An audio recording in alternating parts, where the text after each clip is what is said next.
It's 8 o'clock in Banjul. Hello, this is QTV News coming to you live from our studios on Karaba Avenue.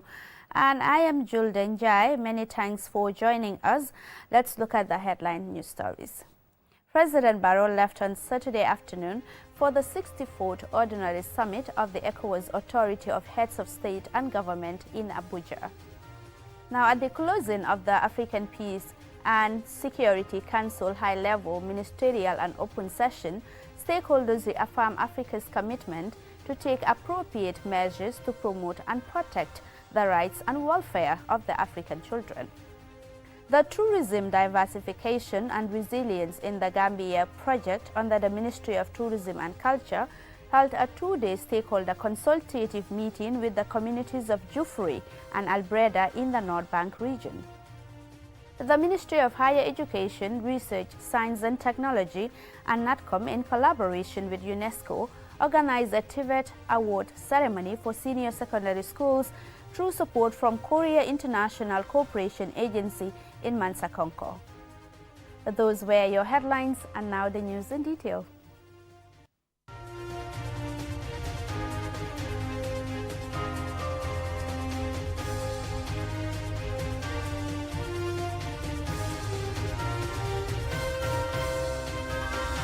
If you are just tuning in, this is QTV News with me, Jul Denjai, and now let's look at the news stories.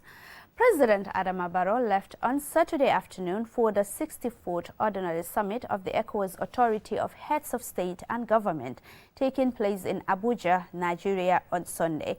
Aliou Cisse has the details.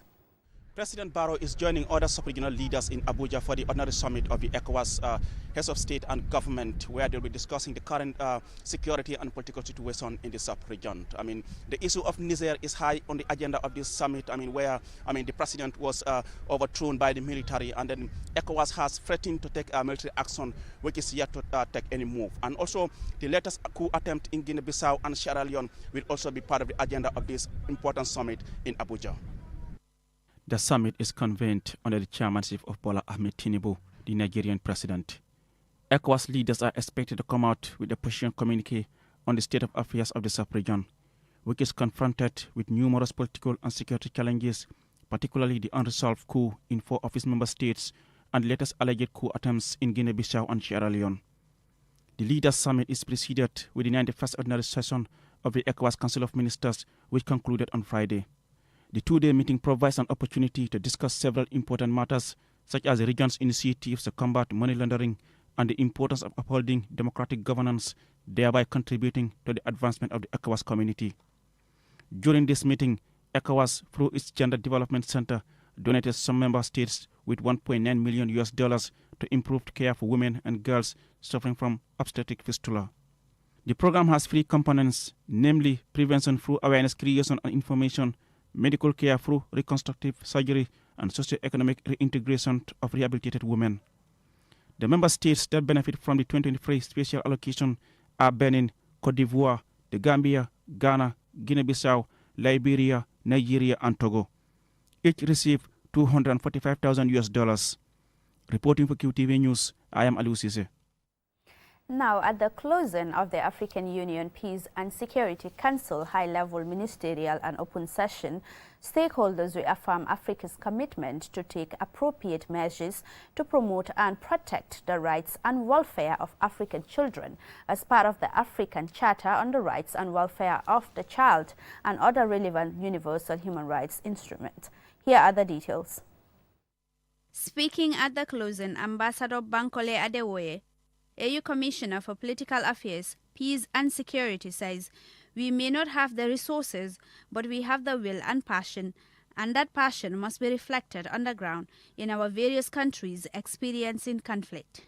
And I really want to assure you that the Department of Political Affairs, the technical staff, we are all working closely to realize the goal that we've set before us.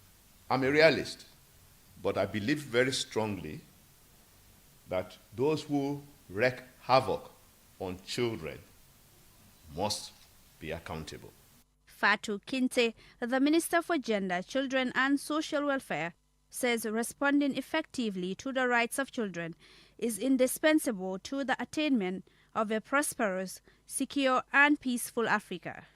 The outcomes of the retreat have reinvigorated my optimism that we are on the right path in effectively responding to the myriad of challenges impacting on precious children, especially those affected by armed conflicts.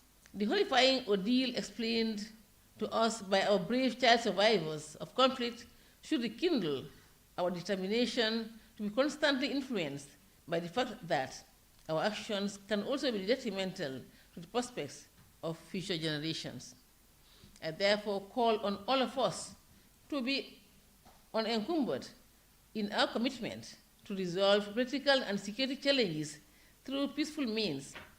Here is Jenaba Jan, the Gambia's permanent representative to the AU, highlighting some of the outcomes of these sessions. The primary responsibility for the protection of children and implementation of the national, regional, and continental frameworks rests with member states.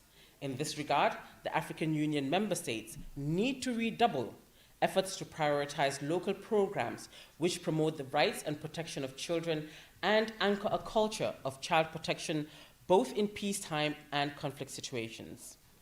The need for firm commitments to support member states and the regional economic communities and regional mechanisms to facilitate comprehensive actions in favor of child protection in conflict situations and prevent the grave violations against children's rights and welfare. Attendees also say child protection should be gender transformative and mainstream in all governance, peace and security mechanisms and processes, including early warning, conflict prevention, management, resolution, peace support operations, and post-conflict risk construction and development. The imperative of member states to ensure sensitization on the rights of children in the communities and endorse, domesticate, and implement the Safe Schools Declaration to ensure continuity of education in conflicts. Member states are urged to redouble efforts in addressing mental health and comprehensive psychosocial support programs for children affected by conflict. For QTV News, I am Julden Yai. Now, the Tourism Diversification and Resilience in the Gambia project under the Ministry of Tourism and Culture, with funding from the World Bank Group, held a two-day stakeholder consultative meeting with the communities of Jufureh and Albreda in the North Bank region. Lolly M. Kamara traveled with them, and this is her report.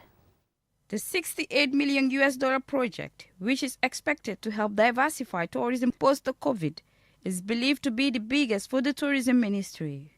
It will serve different objectives, amongst them including transforming the institutional and policy framework, improving market linkages through technical assistance and capacities, and access to funds for tourism-related micro, small and medium-sized enterprises. Rohi Samba Jallo, a communication and engagement specialist at the Tourism Diversification and Resilience in the Gambia project, elaborates on the stakeholder engagement.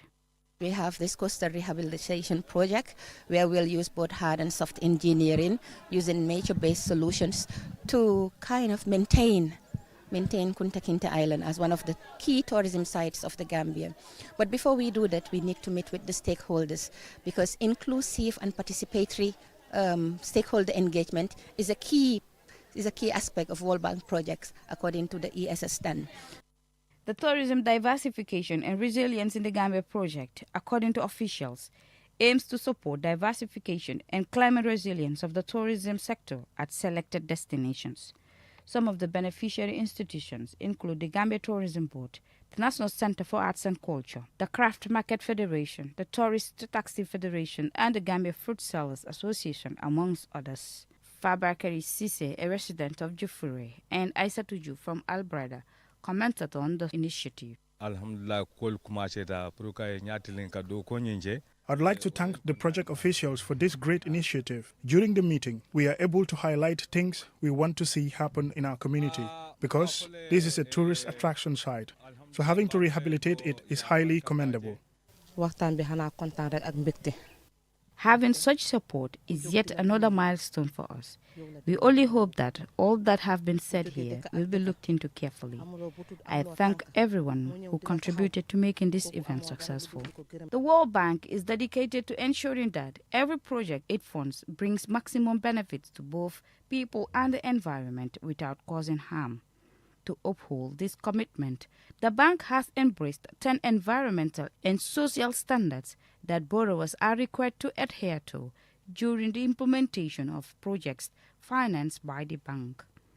Here is Fanta Jata Sow, the gender-based violence consultant, and Salima Total, social and risk management specialist for the tourism project. When work starts, there is a tendency of having migrant workers to the project sites. And then you have people who are outside of their normal social control too. They have money, cash in their hand. That is a recipe for people going out and behaving in ways that are not in conformity with our social norms. I'll just give you a few examples of social risk that we might encounter in this project. We are 100% sure, or we are definitely sure that, for example, when we come to do the physical works, we would actually restrict the activities of the people around the coast. So for that reason, because of that restriction, it might lead to a reduction in the income that they actually make from their economic activities. So that obviously is not a desired outcome. So because of that temporary restriction on their economic activities, and it also impacts on their income, we have to ensure we compensate them. The 5-year project is designed to consolidate and enhance the sustainable development and resilience of tourism through coastal regeneration, product diversification, and enhancing attractiveness of selected tourist destinations, and strengthen capacity to analyze and disseminate tourism-related data and statistics to support planning and strategy development in the tourism sector. The outcomes of the workshop will help project officials to be well informed ahead of the feasibility studies to be conducted soon. For QTV News, Lolly M. Kamara. That report there takes us to a commercial break. When we return, we have more national stories for you. Don't go away. The art of juggling is a true spectacle of agility, coordination, and speed. A symbol of progression, precision, and mastery.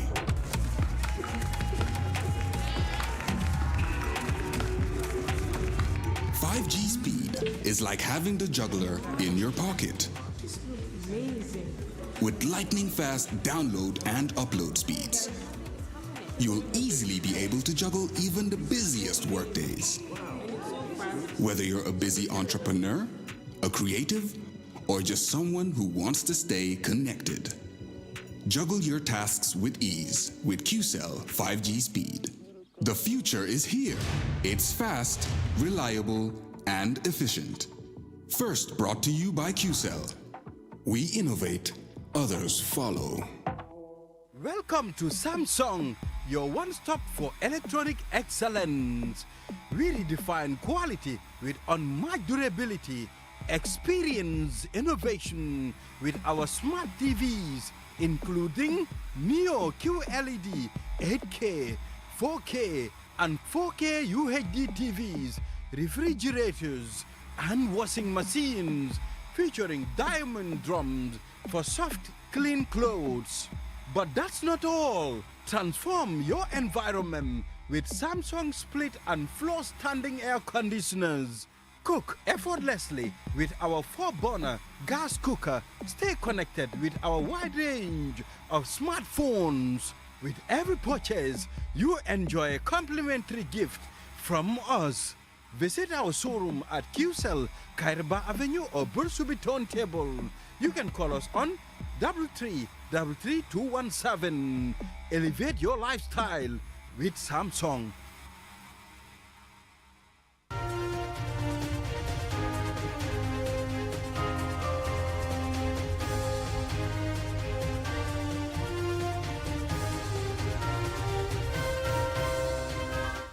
Welcome back. You are just tuning in. This is QTV News with me, Juldenjai, and now to the rest of our stories. The Ministry of Higher Education, Research, Science and Technology and NATCOM, in collaboration with UNESCO, organized a TVET award ceremony for senior secondary schools through support from Korea International Cooperation Agency in Mansakonko in the Lower River region. Our regional correspondent Bakari Balde attended, and this is his report. The aim of the project is to empower youth through technical and vocational education and training. TVET. 12 secondary schools nationwide participated in the competition, 6 upper basic and 6 senior secondary schools. They focus on life skills such as home science, metalwork and arts and crafts. Fatou Jane from Mohas said her ministry is committed to supporting TVET and further outline the impact of the competition. This particular activity we are witnessing today is part of the 8 components, because the project was divided into 8 components, and one of the components is to showcase TVET in this country. Because we know previously, when you talk of TVET, people thought it is an area for dropouts, for people who are not intelligent, people who cannot make it in life. But I'm sure you have, as we gather here today, you know that is the thing of the past. Momodi G. Jallo, the Regional Education Director in Region 4, outlined the significance of TVET to the socio-economic development of the country and further outlined the desire of the Ministry of Basic and Secondary Education to implement TVET in schools. We envisage, and is our desire, to start developing TVET or introducing TVET at grade 4. Because education is a continuum. You cannot just jump into it. We have certain schools that are pioneers to be a springboard for the senior secondary technical schools we are established. So that those students from those senior secondary schools would serve as feeder to USET, the University of Science and Technology that has been established by the Gambia government. Umar Jallo, Senior Program Officer with the Gambia National Commission for UNESCO, highlights that his institution supports schools to promote technical and vocational education by providing the necessary resources. Each of the beneficiary schools had identified the technical tools they wanted this project to buy for them. They sent the Gambia National Commission for UNESCO a list of tools that were numbered in order of their needs or scale of preference, and the materials were bought subsequently. It is hoped that these materials will enhance TVET learning, capacity building, and productivity of students. Fatou Faye, a teacher, and Famada Sedi, a student from SL Upper Basic School, are both beneficiaries. SL Upper Basic won the first and second prizes for home science, while Mahat Senior Secondary School came third. For arts and crafts, Bansan Senior Secondary School won the first and second prizes, while Nyani Upper Basic came third.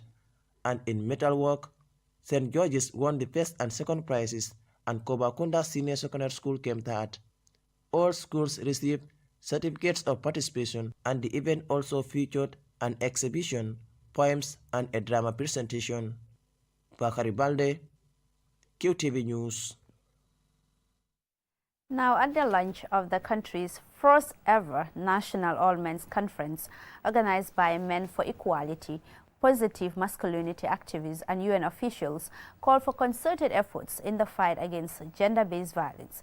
As we hear in this report by QTV's Ansumana Esonyase, the event was organized to raise awareness of the role of men in protecting women and girls against all forms of abuse. The Women's Act of 2010 and the Gender and Women's Empowerment Policy 2010-2020 are among many national and international instruments ratified by government to ensure gender parity and equal opportunity. However, there still exist challenges, especially for women who continue to grapple with abuse, including gender-based violence, such as FGM, among others. To help end abuse against women in the Gambia, the Men for Equality, an organization that advocates for the rights of women and girls, brought together over 100 men from across the country to the first ever National All-Men Conference under the theme, Leveraging the Influence of Men for the Promotion of Positive Masculinity. Mudlamin Davis, the National Coordinator of Men for Equality, emphasizes the need to involve men in the fight against SGBV and how they can contribute to ending all forms of abuse against women and girls in the Gambia. Bakari Baji, the Minister for Youth and Sports, and Dairo Sar, the UNFPA country representative, also spoke of the importance of the event and highlighted the detrimental effects of SGBV on society. And they called upon men to be defenders by challenging all harmful stereotypes, adding that government and the UNFPA will continue to support all national endeavors against SGBV. It is no doubt, ladies and gentlemen, that there exists a lot of gender-based violence in the Gambia, just like it is in the continent of Africa and around the world. On weekly or daily basis, we see or read reports of a girl being raped somewhere in a particular community, or someone else being beaten, or a spouse being beaten by the partner, or lacerated and causing bodily harm, and all the other forms of gender-based violence. 1/3 of ever married women, actually 39%, have experienced spousal violence from their current or previous husband or partner, whether it was physical, sexual, or emotional. We add emotional because sometimes you don't get beaten physically, but morally, emotionally, someone is also giving you harm. Speaking earlier, Aman Nyahore, UNICEF Deputy Country Representative, and Naomi Williams, Deputy Permanent Secretary at the Ministry of Gender, Children and Social Welfare, also shared their insights on the complex dynamics of masculinity and femininity within the context of a patriarchal society. And while they gave assurances of their respective institutions' support to the Men for Equality campaign, they also implored men to help end abuse against women by always protecting their rights. In the Gambia, there is a general consensus among gender activists that more needs to be done to promote equal rights and opportunities for women as they continue to trail men in educational attainment, asset ownership, and even financial autonomy, with men accounting for most of the reported SGBV cases as perpetrators. A conference to involve and create more awareness of the need for men to be defenders of the rights of women and girls couldn't be timelier. Answane Sonyase for KTV News. That's a welcome initiative there. Now, the Ministry of Justice held a consultative meeting this week with stakeholders, including the police force, to discuss sexual and gender-based violence in the Gambia as part of events marking the 16 days of activism against sexual and gender-based violence. Let's have more details of that in this report. The event was supported by the UN Human Rights Council Voluntary Fund for financial and technical assistance in the implementation of the Universal Periodic Review and the UN Partnership on the Rights of Persons with Disabilities Fund, and implemented by the UN in the Gambia. Yvonne Masara Kufa, Senior Human Rights Advisor at the UN, is hopeful that the consultation will charter new ways in the fight against SGBV. As the UN, we continue to pledge to reassure the government for continued support, the Ministry of Justice, the Ministry of Gender, all the relevant ministries, the police, all our stakeholders. We continue to pledge our support in the fight against SGBV. Yamundao Job, Deputy Commissioner, Gender and Children Protection Unit, highlights the impact of SGBV on society and what needs to be done to address it. The statistics are staggering and each number represents a real person, which means any case represents a real person and is a true story. A survivor who has faced physical and emotional trauma cannot turn a blind eye to the pain suffered by so many. And it is our responsibility to break the silence surrounding the sexual and gender-based violence arena. Madam Job says we must work towards removing barriers that prevent survivors from seeking justice, such as stigma, fear, and inadequate support systems. Hussein Tomasi, the Solicitor General and Legal Secretary, says it is time to refocus and entrench in our minds the concept of gender apathy. It's time we say no to gender appetite. And it's time we also advert our minds to the fact that when we condone SGBV, we are guilty and culpable of gender appetite. Mr. Tomasi said it is important for people to have an honest discussion on how to tackle the obstacles that hinder the effective investigation and prosecution of sexual violence cases. The government of the Gambia, through the Ministry of Justice, is committed to eradicating sexual violence and strengthening our legal sector institutions to carry out this task. In this regard, we have conducted several trainings for law enforcement officers, and the SGBV unit of the ministry, under the leadership of Madam Ella Rosalyn Dugan, has been very busy conducting series of sensitization programs throughout the country. Here is Mariama Singate, our state council. As of last year, we had, I think, about 50 active cases ongoing in the High Court. And those cases are only cases of rape ongoing at the High Court. I don't know the exact number of cases that are ongoing in respect of the Magistrate Court, but I believe that the numbers are high as well because of the number of case files we receive for legal advice. Panel discussions on the coordination and cooperation of competent authorities in the investigation and prosecution of cases and factors hindering reporting and prosecution, including cases of women and children with disabilities, was held. For QTV News, I am Julden Yai. Well, I'm afraid that's all we got time for. But join us tomorrow for the Weekend Review with Ade Drame and Momodou Lamin Choi. Many thanks indeed for the pleasure of your company, and do have a lovely weekend. Bye-bye.